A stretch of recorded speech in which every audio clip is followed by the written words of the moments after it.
Aleluia! Glória a Deus, aplauda mais forte a Ele, igreja, Ele é digno do nosso melhor louvor. Obrigado, Jesus, bom estarmos aqui louvando o nome do Senhor. Graças a Deus. Queridos, vamos ficar todos de pé, por favor, que eu já quero trazer dois recados bem rapidinho, tá? E vamos fazer a nossa proclamação de fé logo em seguida.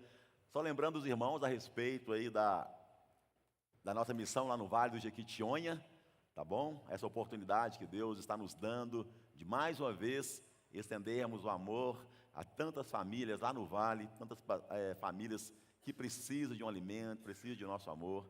Então, nós glorificamos a Deus por toda a provisão que o Senhor já trouxe, e agora o nosso desafio é levantarmos as 200 cestas básicas, pois queremos abençoar 200 famílias dessa vez. Amém, querido? Deixe Deus te usar. Semana passada já foi falado aqui que você pode contribuir com este valor de R$100, pois queremos levar a mesma cesta. Queremos levar uma cesta igual para todas as famílias. Então, é uma parceria que temos com a empresa que fornece, então, assim, um valor melhor e uma cesta bem caprichada mesmo. Então, é melhor organizarmos dessa forma, tá? Então, você pode contribuir através desse endereço aqui do Pix, admlagoinhabarreiro@gmail.com, e colocar ali oferta para o Vale do Jequitinhonha, tá bom, querido?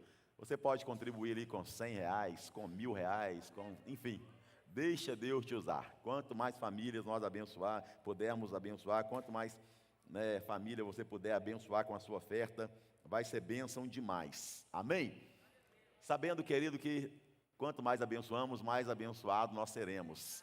Isso é lei da semeadura, viu? Quando você semeia, é na proporção da sua semeadura que você colhe também.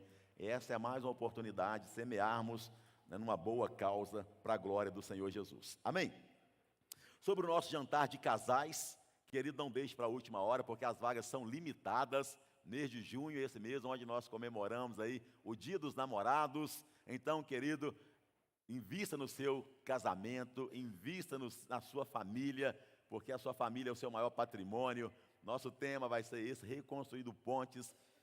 O pastor Misael vai estar conosco aqui. Ele é um psicólogo, palestrante na área da família, muito abençoado, tem muito para nos ensinar.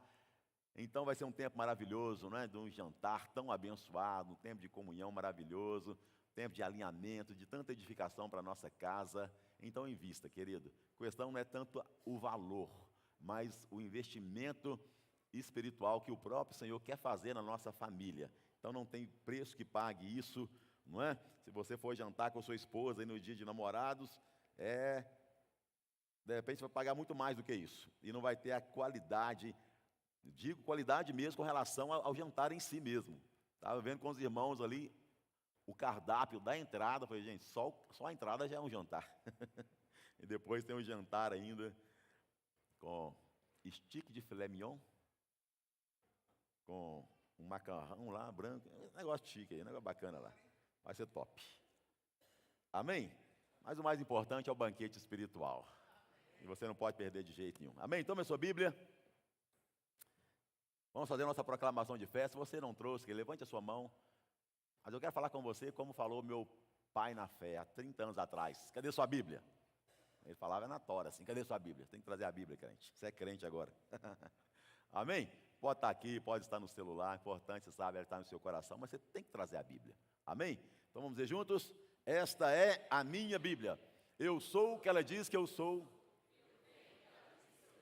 e eu posso fazer aquilo que ela diz que eu posso fazer. Hoje eu serei tocado pela palavra de Deus.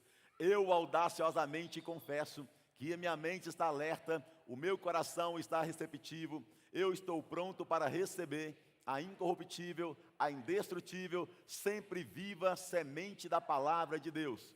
Eu nunca mais serei o mesmo, nunca, nunca, nunca, no nome de Jesus. Amém. Feche seus olhos, Pai, nós te louvamos pela tua santa e bendita palavra e pedimos, Espírito Santo de Deus, continue falando aos nossos corações, pois nós oramos no nome de Jesus. Amém. Graças a Deus. Podeis assentar, queridos. Graças a Deus. Deus é bom, amém? Deus é bom, sempre bom.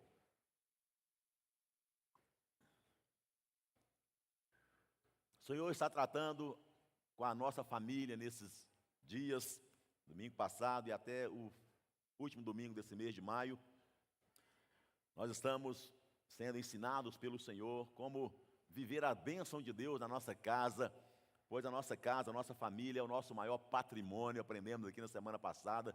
Na verdade, você já sabe que o seu maior patrimônio aqui nessa terra é a sua família. E como a nossa família é o nosso maior patrimônio, hoje o tema é: coloque a sua casa em ordem. Abra sua Bíblia em 2º livro dos Reis, capítulo 20, versículo 1. Cuidando do nosso melhor patrimônio, nós precisamos entender isso. A nossa casa, ou nosso maior patrimônio, precisa estar em ordem. Deus trouxe essa ordem para o rei Ezequias. 2º Reis 20, verso 1 diz que naquele tempo Ezequias ficou doente e quase morreu. O profeta Isaías, filho de Amós, foi visitá-lo e lhe disse: assim diz o Senhor, ponha em ordem a sua casa, pois você vai morrer, não se recuperará. Ezequias virou o rosto para a parede e orou ao Senhor: lembra-te, Senhor, como tenho te servido com fidelidade e com devoção sincera. Tenho feito o que tu aprovas. E Ezequias chorou amargamente. Antes de Isaías deixar o pátio intermediário, a palavra do Senhor veio a ele: volte e diga a Ezequias, líder do meu povo: assim diz o Senhor, Deus de Davi, seu predecessor, ouvi sua oração e vi suas lágrimas, eu o curarei. Daqui a 3 dias você subirá ao templo do Senhor. Acrescentarei 15 anos à sua vida. Deixe sua Bíblia marcada aí neste texto. E eu gostaria, querido, que você refletisse em uma realidade. O que você faria se você recebesse uma notícia dessa? O que você faria? Você vai morrer. Querido, não tem notícia pior do que a notícia da morte. E além disso, ouvir de Deus que a nossa casa está uma bagunça. Ouvir de Deus que as coisas da nossa família estão uma grande desordem. Que notícia trágica, que confronto profundo.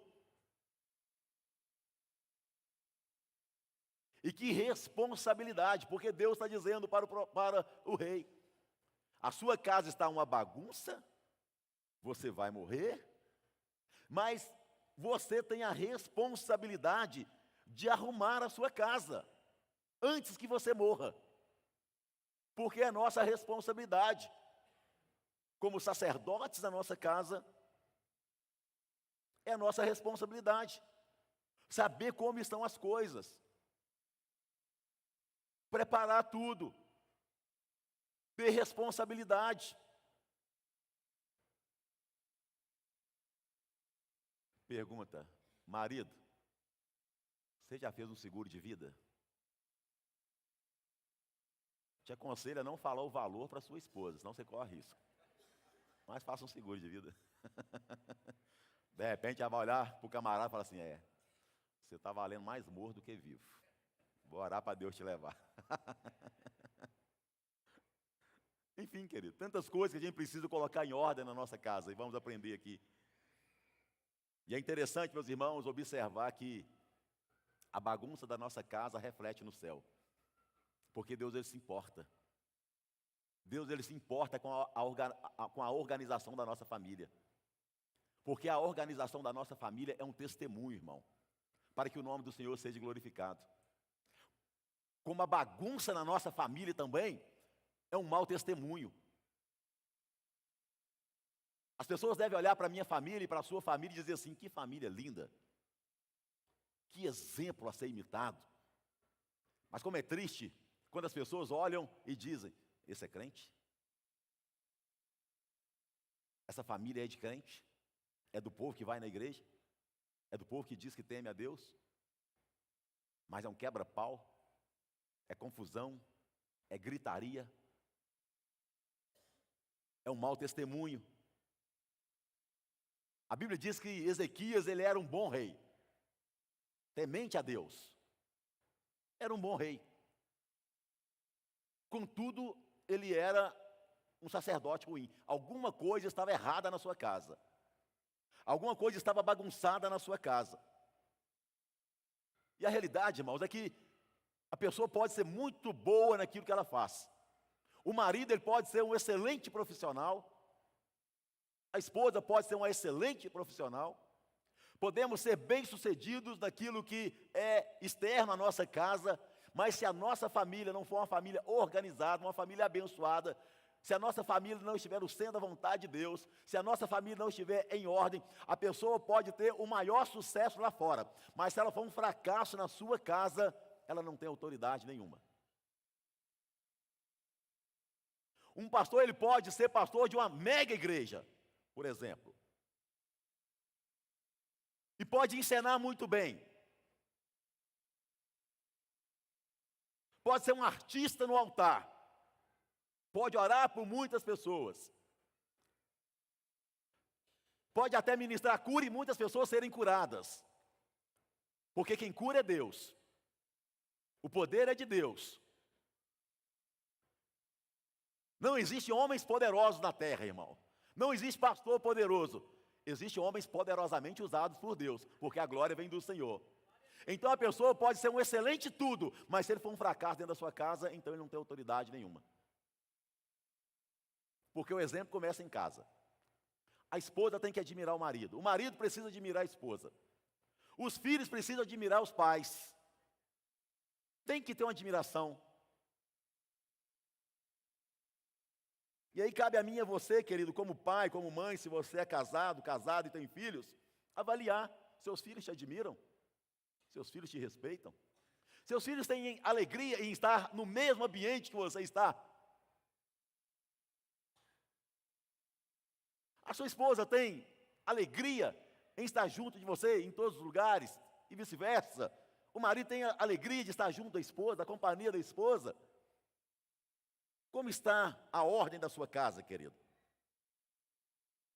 E o que nós precisamos colocar em ordem, então, na nossa casa? Pontuei aqui algumas coisas. Em primeiro lugar, precisamos colocar em ordem a comunhão com Deus. Um lar que não tem comunhão com Deus, onde a presença de Deus não é o centro, é um lar disfuncional, é um lar bagunçado, porque, querido, primeiro se manifesta no mundo espiritual, depois reflete na casa. Se a vida espiritual da família estiver uma bagunça, vai refletir em casa. Vai refletir no relacionamento de marido e esposa, esposa-marido, relacionamento de pais com os filhos.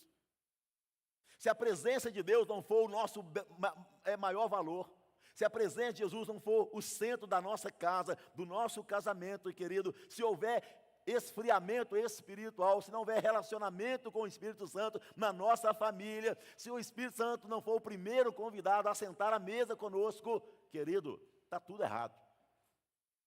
Se nós não priorizarmos as coisas espirituais, as disciplinas espirituais, a oração, a comunhão com Deus, o diálogo uns com os outros, se nós não priorizarmos, meus irmãos, aquilo que é espiritual, é o carnal que vai tomar conta. Se nós não buscarmos crescimento espiritual, se nós não buscarmos a presença do Espírito Santo, dizer, Espírito Santo de Deus, seja bem-vindo na minha casa, seja bem-vindo na minha família, irmão, tudo primeiro se manifesta no espiritual. Então coloque a sua vida espiritual em ordem, coloque a sua comunhão, a comunhão com Deus em ordem na sua casa, que seja uma casa onde a palavra de Deus é ministrada, que seja uma casa onde o marido e a esposa têm liberdade e orem juntos,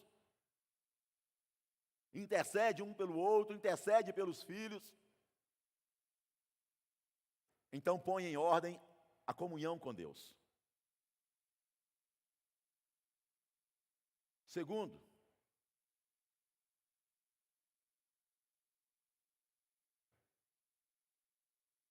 Cuidado com as escolhas que você faz na sua casa. Todos nós somos responsáveis pelas escolhas que nós fazemos. Não adianta ninguém reclamar, minha esposa é assim, meu marido é assado e tal, mas não se responsabilizar também. Minha casa está assim, está dessa forma, é por causa dele, é por causa dela, é por causa dos filhos. É por causa da crise. Querido, muitas coisas acontecem, muita bagunça acontece, porque nós não sabemos priorizar o que tem que ser priorizado. Quando olhamos para Ezequias é muito claro a importância de fazermos escolhas certas. Olhando para Ezequias, era um homem bom, era um rei bom, mas ao que parece ele fez muitas escolhas erradas. Para que a sua casa estivesse uma bagunça, então nós precisamos entender que nós somos responsáveis pelas escolhas que nós fazemos. E as escolhas que nós fazemos, boa parte delas vão refletir diretamente na nossa casa. A escolha de trazer a presença de Deus, a comunhão com o Senhor, a escolha de se perdoar mutuamente, a escolha de não guardar ressentimento, a escolha de organizar o que tem que ser organizado. Escolhas acertadas. Escolha de tirar tudo que precisa ser tirado. Escolha de trazer a presença de Deus. Se você já é casado, já tem uma família constituída, ore a Deus, querido, peça a Deus sabedoria, para que em todas as suas decisões, você deixe o Espírito de Deus te direcionar. Sempre faça aquela clássica pergunta: o que Jesus faria no meu lugar? Não tome decisões precipitadas. Edifique a sua casa com muita graça, com muita unção, com muita sabedoria, com muito discernimento. Quantas famílias se perdem por falta de discernimento? Maridos que não têm um pingo de discernimento espiritual, mete o pé pelas mãos. Esposas que não têm um pingo também de discernimento, atropela muitas coisas. Tudo fruto de escolhas erradas. Agora, para quem ainda não é casado e pretende constituir uma família, existe uma promessa, irmão. Deus diz que até os solitários habitarão em família. É desejo do coração de Deus que todos nós constituamos família. Essa mentalidade mundana aí, eu vou viver sozinho. Ei, querido, isso não é de Deus. Essa mentalidade nunca deveria fazer parte da mentalidade de um crente, de um filho e de uma filha de Deus. Por quê? Porque foi Deus que estabeleceu esse princípio lá no Éden. Não é bom que o homem esteja só. Não é bom. Aí Deus fez uma auxiliadora, Eva. Salomão, escrevendo em Eclesiastes, ele diz: é melhor serem dois do que um, porque tem melhor paga o seu trabalho. Se um cair, o outro ajuda a levantar. Então não é bom ficar sozinho. Se um dia passou pela sua cabeça esse pensamento: eu vou ficar sozinho, repreenda isso em nome de Jesus. Não aceite isso, querido. Família é propósito de Deus para os seus filhos. Povoarmos a terra é propósito de Deus para nós. Termos uma família abençoada é bênção demais. Agora, alguns conselhos para você constituir uma família abençoada. Cuidado com as escolhas que você faz. Sabia, querido, que um divórcio, ele começa no namoro? Começa no namoro.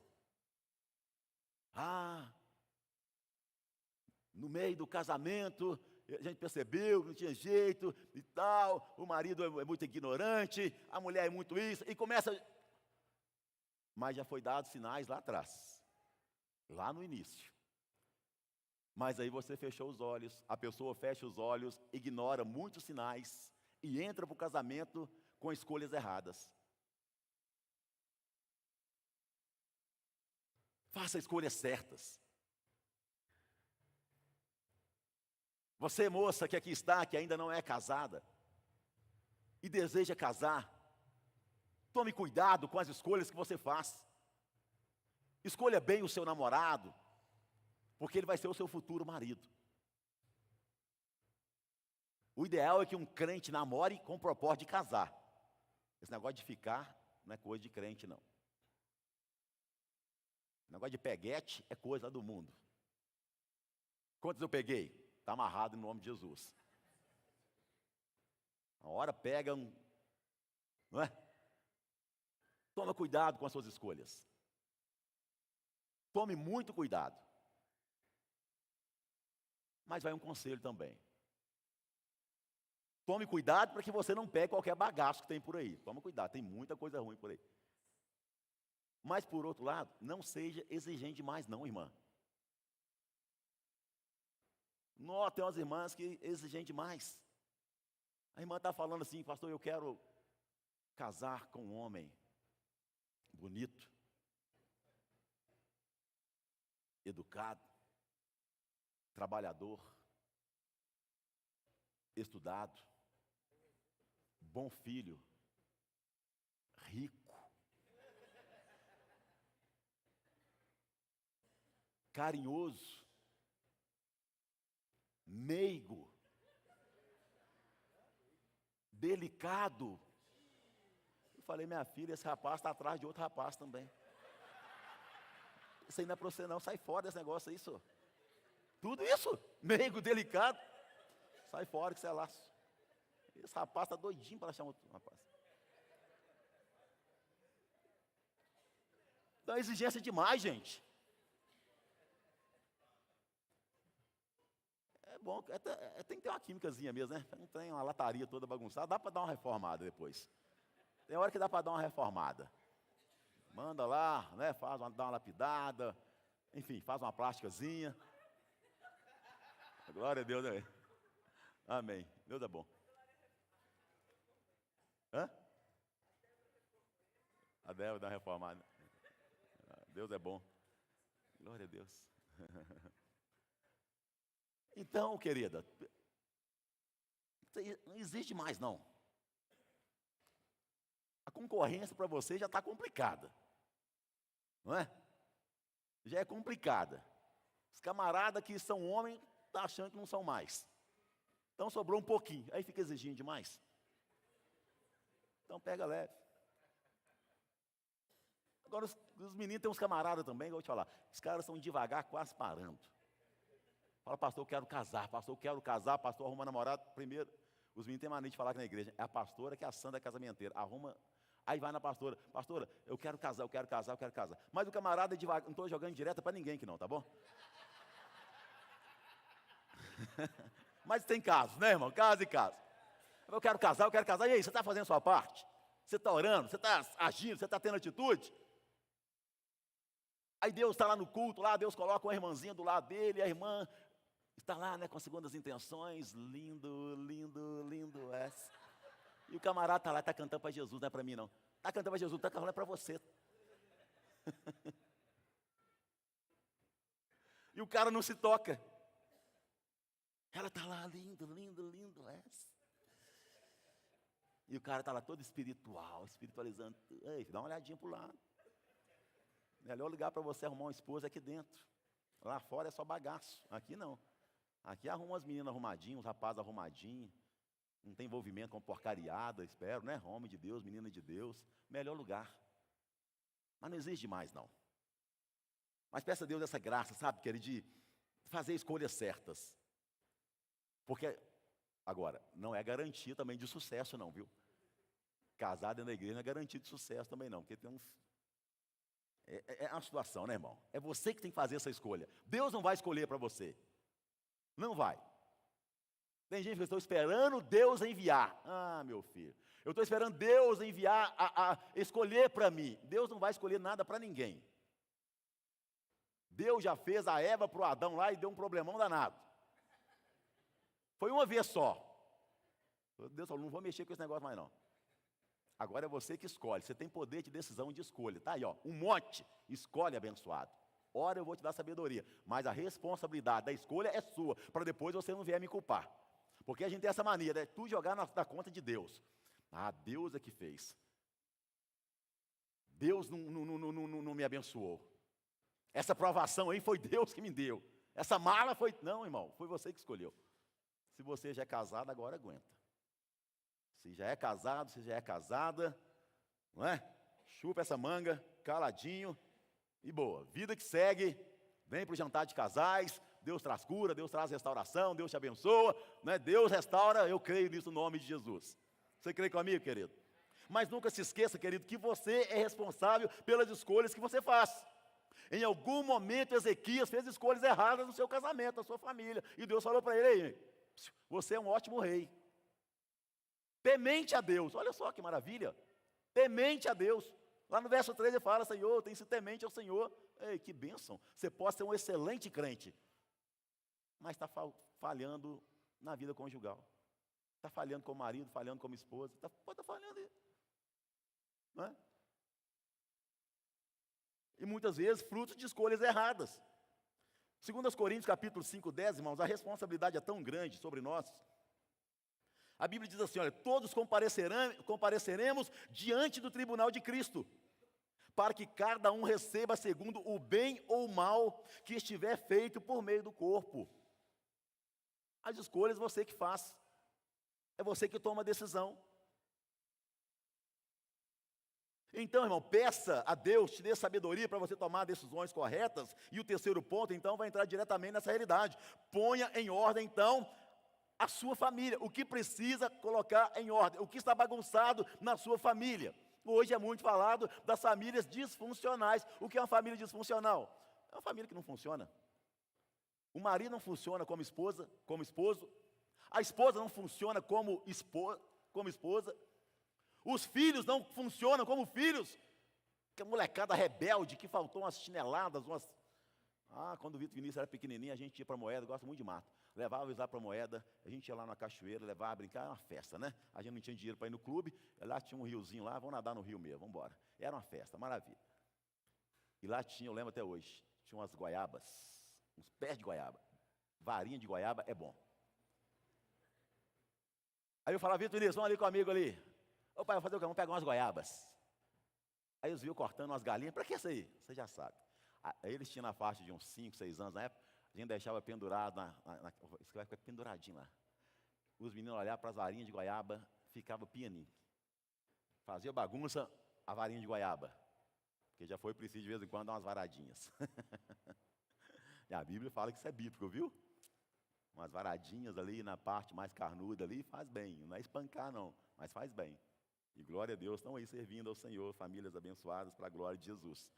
Irmãos, você precisa ter essa sabedoria, ter esse discernimento e saber, olha, não permita que a sua família seja uma desordem, não permita que a sua família seja uma família bagunçada. O que você precisa colocar em ordem na sua família? A sua família é aquela família onde todo mundo faz o que quer, sem regra nenhuma. Um almoça meio-dia, o outro almoça 3 horas da tarde. A mãe coloca a mesa meio-dia, tudo belezinha. Mas o catarrento está lá no joguinho. A mãe fala, vem almoçar, meu filho. O pai fala, vem almoçar, meu filho. Não, quero. E tá, almoça 4 horas da tarde, 3 horas da tarde. Ô mãe, esquenta para mim aí. Com todo perdão. Aí vai a bobona lá esquentar a comida para o marmanjo. Vai ver se eu estou na esquina. Ei, hora de comer, hora de comer. Hora de brincar, é hora de brincar. Hora de tomar café, hora de tomar café. Enfim, tem ordem, irmão. Tem organização. Família onde cada um faz o que quer é uma família bagunçada. Filhos que ditam a ordem, filhos que ficam presos num quarto, brincando lá do videogame, brincando sei lá do quê, enfiado na internet, e o pai e a mãe não estão nem acompanhando o que ele está vendo. E está lá, está tudo certo, está me dando sossego. Eu estou podendo trabalhar, eu estou podendo fazer aquilo, a desculpa agora é essa, né? É home office. Então deixa para lá, eu preciso trabalhar. Não, você precisa cuidar da sua família. Você precisa cuidar dos seus filhos. Vigia. Toma cuidado. Coloca limites. Coloca ordem. Coloca uma senha nesse celular desse menino aí, dessa menina, se for preciso. Não é? Não seja negligente. Tome cuidado, irmão, porque o inimigo ele é astuto demais da conta. É você que traz ordem, é você que traz disciplina, é você que dita as regras. Sem essa questão de achar que, isso é machismo, pastor. Não, irmão, não é não. É papel de sacerdote. As pessoas mais antigas falavam assim: no puleiro da minha casa, quem canta sou eu. Eu sou o galo da minha casa. Então quem canta lá sou eu. E os meninos tinham que andar pianinho, porque de fato tinha um galo lá. O galinho não é esse galinho, não, é o galo. Traz ordem. Não é? Ele que dita. Menino de 10, 12 anos, não vou à igreja não, pai. Não quero ir na igreja não, mãe. Estou cansado. Então fica aí. Então não vamos não. Que isso, irmão? Não tem nada disso não. Dá um jeito de arrumar. Estou brincando. Não, tá bom. Tá. Mas a hora de cultuar ao Senhor.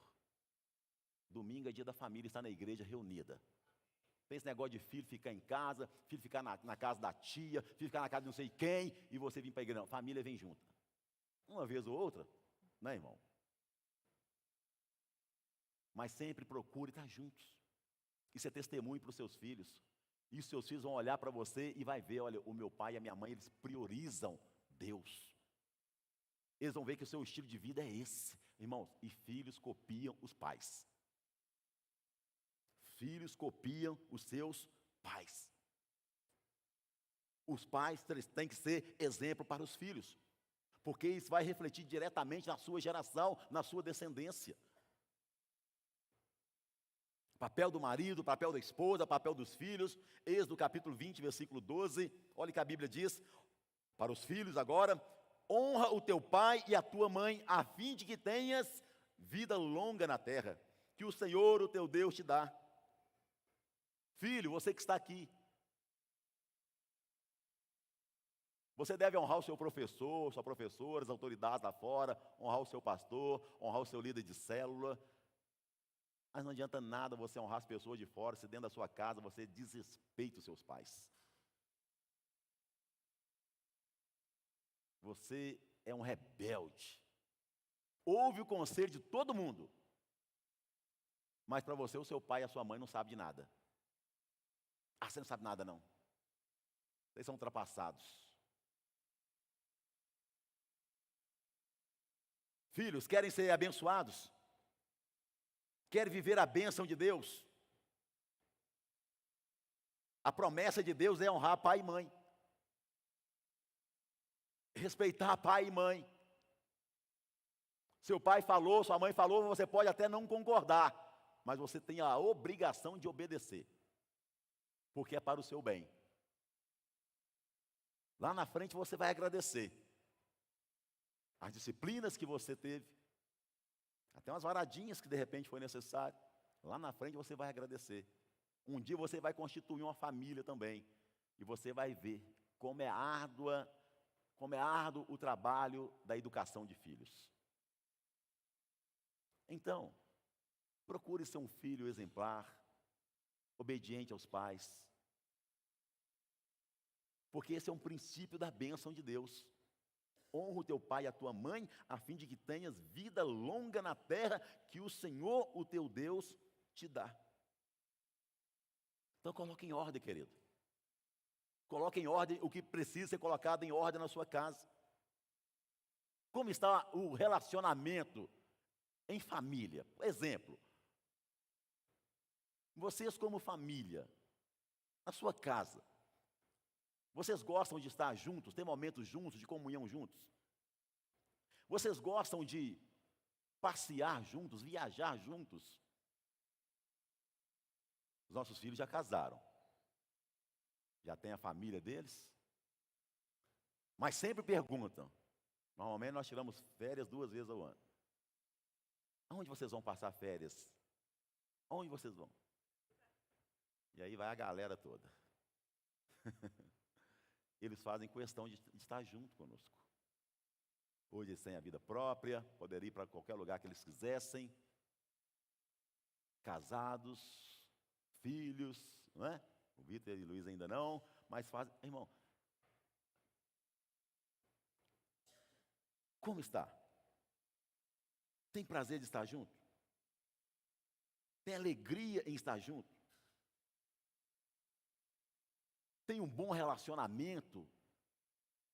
Os pais com os filhos, filhos com os pais? Sabia, irmão, que os problemas de relacionamento entre as pessoas de uma casa revelam a necessidade de buscar um relacionamento verdadeiro com Deus? Os problemas de relacionamento entre as pessoas de uma casa revelam essa necessidade de buscar um verdadeiro relacionamento com Deus. Se tem um verdadeiro relacionamento com Deus, pode ter certeza que o relacionamento entre marido, esposa e filhos vai ser um relacionamento abençoadíssimo. Mas se por outro lado, querido, está tudo errado no relacionamento, nos relacionamentos, é porque também o relacionamento dessa família com Deus está deixando muito a desejar. O filho não vê exemplo no pai, não vê exemplo na mãe, então está falhando o relacionamento com Deus. Consequentemente, também o relacionamento dos filhos com Deus, possivelmente vão ser relacionamentos falhos. Precisa de organização. Quarto ponto, ponha em ordem as suas finanças. Irmão, se tem um dos problemas, uma das situações que mais traz problema em uma família, é uma desordem na vida financeira. Romanos capítulo 13, verso 8. Olha o que a Bíblia diz. Abra lá. Romanos 13, 8. A ninguém fiqueis devendo coisa alguma, a não ser o amor. Ponha em ordem, querido, as suas finanças. Ah, pastor, eu ganho pouco. Querida, a questão não é o tanto que você ganha. A questão é o quanto você consegue manter a organização ou não também. É simples. Não gaste mais do que você ganha. Aprenda a viver uma vida de contentamento. Aprenda a se contentar com o que você tem. Contentamento não é comodismo, viu? Não tem nada a ver. Não é você se acomodar. Você tem que almejar coisas melhores para você e para a sua família. Estuda, se prepare. Se você tem a graça de Deus de ser um empreendedor, procure empreender, peça a Deus direção, seja fiel a Deus em primeiro lugar, porque Deus descortina muitas coisas, Deus te dá visão, Deus te dá estratégia, Deus abre portas que você nem imagina. Primeira coisa, coloca em ordem a sua vida financeira com Deus. É fiel ao Senhor? Pode ter certeza que Deus vai te dar sabedoria, Deus vai trazer provisão, mas não se esqueça, irmão, coloque em ordem as finanças da sua casa. Não gaste mais do que você ganha. Procure ter uma reserva, querido. Pague as suas contas atrasadas. Irmão, olhe bem. Conselho, não adquira dívidas. Crente não tem que ter dívida não, irmão. A Bíblia fala que aquele que tem dívida, ele se torna escravo daquele que é o credor. O que nós podemos ter é compromissos financeiros. O que é um compromisso financeiro? A conta de água, a conta de luz, não é? A sua compra do mês. Evite ao máximo fazer prestações. Ao máximo. Se você fizer uma prestação, querido, conselho, que isso não comprometa mais do que 30% da sua renda. De jeito nenhum. Procure sanar dívidas. Se você está devendo alguém, não negue pagar também. Não seja como aqueles negligentes, né? Devo, não nego, pagarei quando eu puder. Isso é falta de responsabilidade. Vai lá, negocia. Está devendo 10 mil, não sei, está devendo alguma coisa, vai lá, eu posso pagar 50 por mês. Mas seja responsável. A ninguém fiqueis devendo nada, exceto o amor. Quando for comprar algo, pergunte para você mesmo, eu realmente preciso disso? A gente compra por impulso, sabe? E muitas vezes as pessoas compram o que não podem com dinheiro que não tem, para mostrar para quem não gosta. A mulher fala para o marido: bem, nós temos que trocar de carro, porque a vizinha trocou de carro. Bem, nós temos que trocar de carro, porque a minha cunhada, aquela jararaca, trocou de carro. Ela e o marido dela trocaram de carro. Então nós temos que trocar de carro também. Bem, nós temos que fazer essa viagem, porque o fulano fez também. E o marido cai na onda. Ele vai lá, compra o que não pode, com o dinheiro que não tem, para aparecer para quem não gosta. E quem vai ficar com a dívida? Diga assim, é você mesmo, filho. Aí a pessoa faz a dívida e coloca lá no vidro do carro ainda. Pegar o carro aqui como exemplo, financiamento de um carro. Não aconselho ninguém a entrar em financiamento de carro não, viu? Isso é dar dinheiro para banco. Aí a pessoa faz um financiamento, querido, se você fez, não estou te condenando por nada, você é conselho. Presente de Deus. Quem já viu algum carro com essa frase? Presente de Deus. Aí está com um carnezinho lá, 60 prestações dessa grossura. Todo mês é uma luta para pagar. Mas está lá, presente de Deus. Não paga não, que você vai ver para onde esse presente vai. De quem é o dono desse presente de fato. Está lotado o pátio dos leilões aí. Lotado. Presente de Deus. Ué, não é presente de Deus? Não. É negligência. Claro, querido, que você que sabe das suas finanças, tem situações, de repente você perceber que, não é, isso aqui não vai tirar o meu sono, não é? Enfim, não estou ditando nada para você fazer, não. É conselho. É o que a Bíblia está dizendo. A ninguém fiqueis devendo coisa alguma, a não ser o amor. Evite ao máximo contrair dívida, querido. Porque as dívidas, irmão, um dos maiores problemas de gabinete é esse. Famílias bagunçadas na vida financeira. Tem dinheiro de um, tem dinheiro de outro, o meu dinheiro é esse, o meu dinheiro é esse, a minha esposa, ela tem o dinheiro dela, eu tenho o meu dinheiro, o marido não sabe quanto a esposa ganha, a esposa não sabe quanto o marido ganha, quando vai fazer a compra no supermercado, a compra deu R$2.000. Você paga a metade, eu pago a metade. Que isso? Não é a sua carne, não? Não é uma família, não? Não tem casamento, não tem família, não tem casamento que subsista um relacionamento desse, de individualidade. O marido não sabe o que a esposa ganha, a esposa não sabe o que o marido ganha. Que é isso, irmão? Não é coisa de crente, não. Quinto, ponha em ordem o seu lazer. Ponha em ordem a sua saúde. Casa espiritual. Ponha em ordem. Como anda, querido, a sua casa espiritual? A Bíblia diz que nós somos casa de Deus, morada de Deus, templo do Espírito Santo. Não se esqueça disso. E nós temos a responsabilidade, olha o que a Bíblia diz em 1 Coríntios. 1 Coríntios 6, versos 19 e 20. Pode colocar na tela aí, fazendo favor. Acaso não sabem que o corpo de vocês é santuário do Espírito Santo que habita em vós? E que lhes foi dado por Deus? E que vocês não são de vocês mesmos? Vocês foram comprados por alto preço. Portanto, glorifiquem a Deus com o seu próprio corpo. Cuide, querido, da sua saúde. Cuide do seu lazer. Tenha tempo, irmão. Vai praticar uma atividade física, vai praticar um esporte, vai fazer uma... Não tem dinheiro para ir à academia. Vai fazer uma caminhada. Faz alguma coisa, tem que se movimentar. A Bíblia diz que nós somos templo do Espírito Santo, amém ou não amém?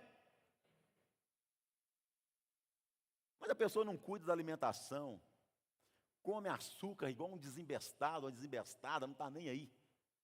Vai nas festas de aniversário, tá as criancinhas lá em volta da mesa, né, com aqueles olhão, assim, os meninos doidos para pegar. E tá o marmanjão lá também. Tá liberado. Pá, vai lá e enche o bolso, enche a bolsa. 5 pedaços de bolo de aniversário. Come açúcar igual um louco, igual a louca. Está se matando. Aí o irmão, a irmã, que é templo do Espírito Santo, começa a virar uma catedral do Espírito Santo, né? Só vai só.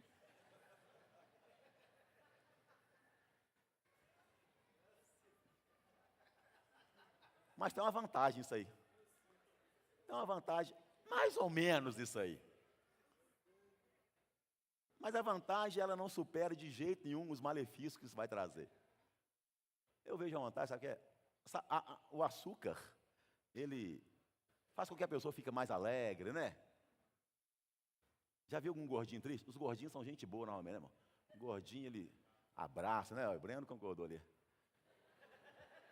Os gordinhos, normalmente, aqui não é bullying não, viu, gente? Açúcar desperta, né, aquele sentimento de, o prazer, né? Então, todo gordinho é gente boa. Alegre, abraça, né, Breno? Aleluia, glória a Deus. Açúcar, açúcar, açúcar. Irmão, você já viu o polícia correndo atrás de um bandido gordinho? É só bandido magrinho, né? Os caras sarados, correm, dão um trabalho, dá para polícia. Bandido gordinho não tem. Brincadeiras à parte, mas mata, viu? Mata, viu? Açúcar mata. Toma cuidado. Tenha um tempo de lazer, irmão. Vai fazer uma atividade física. Esse dia a irmã pediu, pastora, coloque a foto sua e do pastor lá na academia, isso motiva a gente. Falei, então põe, amor. Eu não gosto muito de ficar postando coisa minha em rede social, não. Eu não sou desse trem, não. Então coloca, se você vai motivar a irmã lá, né? Se vai motivar, coloca lá então. De vez em quando eu coloco uns videozinhos lá na montanha e tal. Então, irmão, tem que se cuidar, cara. Tem que se cuidar, deixa de ser preguiçoso. Deixa de ser preguiçosa. Não é? Ontem nós chegamos na montanha para pedalar, lá estava abaixo de 15 graus. Parado. Pedalando então, ventania. Sensação térmica muito menor. Mas estava lá cedinho. Acabou que eu não pedalei nada, fui dar uma moral para um parceiro que me avacalhou meu pedal ontem, o carro dele quebrou no meio do caminho, corre meu pescoço, não fala quem que é, está bem ali, meu irmão sentado ali. Fui lá dar uma moral, porque na parceragem assim, a gente não deixa ninguém para trás não. O irmão me ligou, pastor, meu carro quebrou aqui, tal, vai fazer o pedal. Eu falei, é ruim, irmão, parceragem é assim, tá junto. Mas eu estava lá, já tudo pronto e tal, o telefone liga, irmão, era muito melhor. Dizem que ontem e hoje foi o recorde de temperatura baixa em Belo Horizonte. Era muito melhor estar na cama com a minha esposa lá, ela gosta, né? Falei, amor, horário de levantar e ir para a montanha pedalar. Hasta la vista, baby, fui. Temperatura baixinha e tal, já estava lá pronto. É fácil? Claro que não é fácil, mas o corpo quer ficar lá, na cama, quentinho, não é? Ao lado da esposa, abraçadinho, às vezes, e tal, e benção e tal, rola, né? Pode, de repente pode, né, irmão? As coisas vai nem se encaixando direitinho e tal, de repente fica melhor ainda e tal, você entendeu? Mas, tem tempo para tudo, né, irmão? Tem hora para tudo, né? Glória a Deus, aleluia. Mas já falei com ela, olha, o pedal sábado pela manhã é sagrado, a não ser que tenha algo maior, uma força maior, aleluia, mas vamos, né? Tem que me cuidar, e ela fica feliz, né, amor? Glória a Deus, tudo certo. Tudo na bênção. Eu evito ao máximo marcar qualquer tipo de compromisso no sábado pela manhã. Evito. Tem que ter prioridade, irmão. Não tem tempo. Não, tempo é questão de prioridade. Se você está falando, eu não tenho prioridade, na verdade, se você não está fazendo algo e a desculpa é o tempo, na verdade você está dizendo, isso não é prioridade para mim. Se você fala, eu não passeio com a minha esposa, eu não passeio com os meus filhos, não é?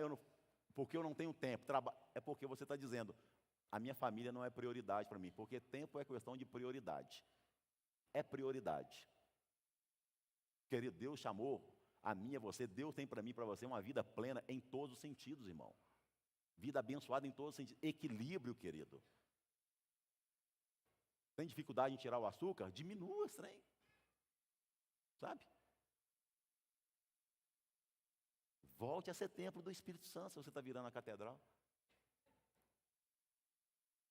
Para concluirmos aqui, é o sexto ponto, ponha em ordem o seu testemunho. Atos 11, abra lá por favor. Atos 11, verso 25 e 26. Ponha em ordem o seu testemunho, querido. Atos 11, verso 25.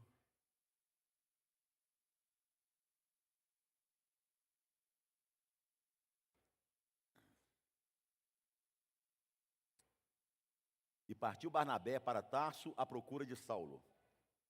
Tendo encontrado, levou-o para Antioquia. E por todo um ano se reuniram naquela igreja e ensinaram numerosa multidão.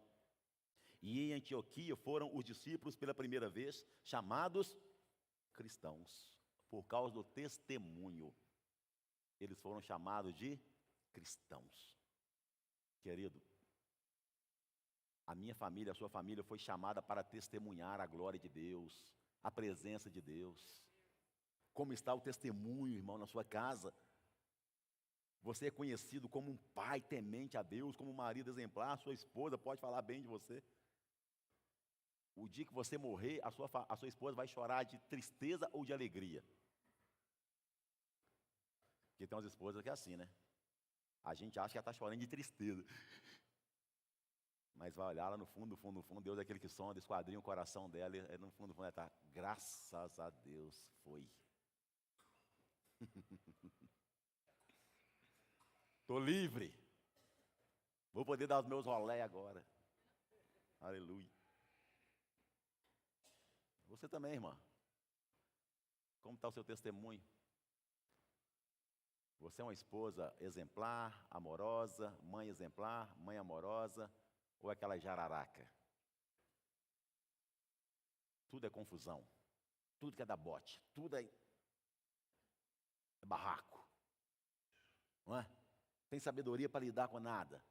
De repente o marido chegou em casa estressado, cansado, e os meninos enchendo a paciência, e o marido de repente ele perde um pouco a cabeça ali, e você vai brigar, ou você vai apaziguar, vai trazer conciliação, vai dar um bom testemunho. Como está o seu testemunho, querido? Como está o nosso testemunho? Irmão, nós temos que pensar seriamente nisso. Como que os nossos vizinhos da direita, da esquerda, da frente, do fundo, como eles nos veem? Ser crente igual aquele povo ali? Se ser crente aí, ser igual essa família aí, só confusão, brigaiada, gritaria, cachorrada o tempo todo, conversa com ninguém. Ser crente desse jeito? Os seus familiares, olha para a sua família e vê que família abençoada, ou vê um mau exemplo, ou vê um mau testemunho. Eu falo aqui, irmão, algo para a honra e glória do Senhor Jesus. Tenho orado pela salvação dos meus familiares, assim como você tem feito também. Porque a Bíblia fala que aquele que não cuida dos seus parentes, dos seus familiares, é pior do que um infiel e negou a fé. Então nós temos que cuidar e dar exemplo também. Eu tenho orado para a salvação dos meus parentes. Uma irmã minha já se converteu para a glória de Jesus. Meu cunhado também é um testemunho maravilhoso que alguns conhecem para a glória do Senhor Jesus. E tenho orado para a salvação de toda a minha casa. Esses dias um irmão meu mais velho, uma situação, ele não é crente, muita confusão, aquela coisa toda. Não era bem uma discussão lá com a minha mãe, mas a minha mãe ela é católica, ministra da Eucaristia na igreja, nada contra a igreja católica, nada, não é isso, irmão, não tem nada a ver. Então, se tem algum católico aqui, não sei, não é nada de instituição, não estou falando contra a instituição de nada e tal, nada disso. Mas aí minha mãe falando, vocês têm que ir para a igreja, vocês têm que mudar de vida, não sei o que e tal, e falando, está até dando conselho, para os meninos buscar a Deus e tudo. E o meu irmão, ele ficava meio nervoso e falou para a mãe assim, mãe, olha, entre para a igreja da senhora e não vai a lugar nenhum. Entre para a igreja da senhora e para a igreja do Grimaldo, eu vou para a igreja do Grimaldo. Aí, eu falei, toda honra, toda glória seja dada a Jesus, não é, irmão? Mas que bom que o meu irmão olha para mim, olha para a minha casa, e eles reconhecem. E reconhecem, querido. Reconhece se é bênção, mas também reconhece se é algo ruim. Que nós sejamos reconhecidos como um bom testemunho. Que os nossos parentes possam olhar para a nossa casa e ver um bom testemunho. Para que um dia também eles possam entregar a vida para Jesus, como meu cunhado entregou, como a minha irmã entregou, ele que tinha uma sentença de morte sobre a vida dele na medicina, por causa de tantas coisas erradas que ele fez com a sua saúde. Deus trouxe cura, Deus trouxe restauração, Deus trouxe libertação, e hoje ele, a esposa dele, a minha irmã, né, e as minhas sobrinhas servem ao Senhor, e eu tenho orado para que toda a minha família, todos os meus parentes também sirvam ao Senhor. Mas eu entendo, querido, que o meu testemunho, o testemunho da minha esposa, dos meus filhos, vai impactar diretamente eles, seja positivamente como também negativamente, que nós venhamos impactá-los positivamente para a glória do Senhor. Os irmãos cristãos na época aqui de Atos dos Apóstolos, a Bíblia está dizendo que eles foram chamados em Antioquia de cristãos pela primeira vez, por causa do testemunho. Testemunho. Nós vamos continuar essa mensagem na segunda parte. Eu gostaria que você ficasse de pé, porque nós vamos orar neste momento pela nossa família. E gostaria, querido, que você refletisse nessa realidade. Porque depois quando Deus traz essa palavra dura para Ezequias, depois do anúncio da morte, que ele precisava colocar sua casa em ordem, colocar sua vida em ordem, a Bíblia diz que ele virou o rosto, chorou amargamente e pediu a Deus: tenha misericórdia, tenha misericórdia. Querido, eu não sei como está a sua casa, eu não sei como está o seu casamento, não sei como está a sua família, mas eu sei que existe um Deus misericordioso. E se Ele encontrar lugar de quebrantamento em primeiro lugar, lugar de arrependimento, de reconhecermos aonde temos caído, aonde temos falhado, como esposa, como marido, como filhos, irmão, pode ter certeza, Deus ele traz libertação, Deus traz cura, Deus traz livramento até de morte. A Bíblia diz que Deus deu para Ezequias mais 15 anos de vida. 15 anos. Deus sabe o dia da nossa partida. O salmista diz que todos os nossos dias estão escritos no livro do Senhor, todos os nossos dias. Mas antes que eu e você partamos deste mundo, antes que a sua senha seja sorteada, coloque a sua casa em ordem, meu irmão. Vamos ter responsabilidade, porque todos nós vamos prestar contas para Deus. E por que Deus mudou a história de Ezequias? Porque Deus encontrou nele lugar de arrependimento, lugar de quebrantamento, um coração que